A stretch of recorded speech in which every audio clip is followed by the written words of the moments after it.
ఒక్కటి మాత్రం చేస్తున్నాడు ముఖ్యమంత్రి మంచిగా సక్సెస్ఫుల్గా, జేబుల కత్తెర పెట్టుకొని మాత్రం తిరుగుతుండు.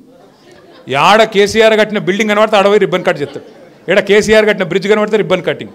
కొత్తది ఒక్క రోడ్డు ఒక్క బ్రిడ్జు పోని ఉన్న రోడ్లకు పొక్కలు పడితే కనీసం ముడుస్తుండా?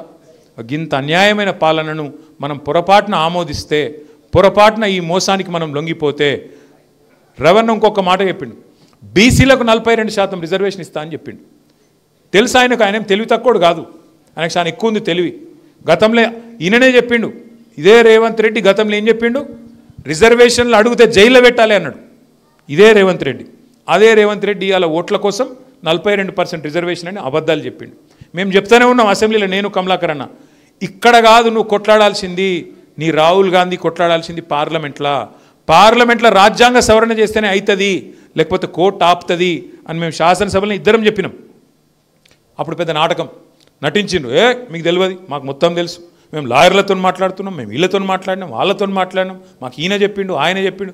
అరే రాజ్యాంగం చెప్తలేదురా భయ్, అర్థం చేసుకో అంటే పోయిండు, ఏదో బిల్ అన్నాడు, జీవో అన్నాడు, మోసం చేసే ప్రయత్నం చేసిండు, సుప్రీంకోర్టు ఆపింది.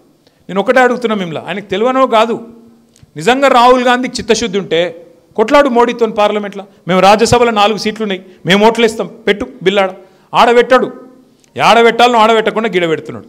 ఇంకొక మాట, 42% రిజర్వేషన్ అని ఆయన చేతిలో లేని ముచ్చట్లేమో పెద్ద పెద్ద ముచ్చట్లు చెప్తాడు, కానీ ఆయన చేతిలో ఉన్న ఇయ్యడు. ఆయన చేతులు ఉండి ఆయన సంతకం పెడితే అయిపోయేది మాత్రం ఇస్తలేడు. బీసీలకు 20,000 కోట్ల బడ్జెట్ అన్నాడు, 5 ఏళ్లలో 1,00,000 కోట్లు ఇస్తా అన్నాడు, అది మాత్రం పెట్టాడు. బీసీలకు 42% వాటా కాంట్రాక్ట్లలో ఇస్తా అన్నాడు, అది మీకు ఇయ్యడు.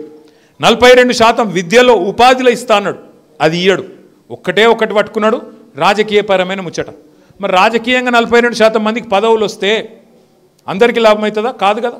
జాతి మొత్తానికి లాభం కావాలంటే కాంట్రాక్ట్లీ, విద్య, ఉపాధి. మరి రాజకీయంగా రావాలంటే పార్లమెంట్లో కొట్లాడదాం, మేము కూడా కలిసి వస్తాం, ప్రధానమంత్రి దగ్గర కోదంపా.